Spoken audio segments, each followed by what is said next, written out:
এই যে যাদের দেখছেন তারা একদল সন্ন্যাসী, তবে একটু বিশেষ রকমের। এনারা হলেন চরক সন্ন্যাসী। কেন? এনাদের কাজ কি জানেন তো?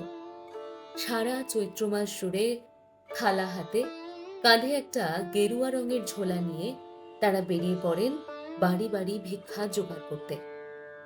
এইভাবে পুরো ১ মাস ধরে নিজেদের খাবারের সামগ্রী জোগাড় করেন, পুজো করেন এবং গাজনে অংশ নেন।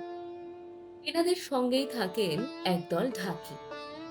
চৈত্রের চরম রৌদ্রে এক বিশেষ সুরে ডেকে ডেকে গৃহস্থদের দাওয়ায় এসে তারা জানান দেন তাদের উপস্থিতি। সেই সুরটি খানিক এইরকম: বাবা তারকনাথের চরণে সেবা লাগে, মহাদেব জয় শিব শম্ভু, জয় বাবা তারকনাথ। এটি শৈব সংস্কৃতির একটি অন্যতম জনপ্রিয় এবং ভক্তিপূর্ণ স্লোগান, যা বিশেষ করে গাজন উৎসব এবং তারকেশ্বর ধামে শিবের মাথায় জল ঢালার সময় ভক্তরা সমস্বরে উচ্চারণ করে থাকেন।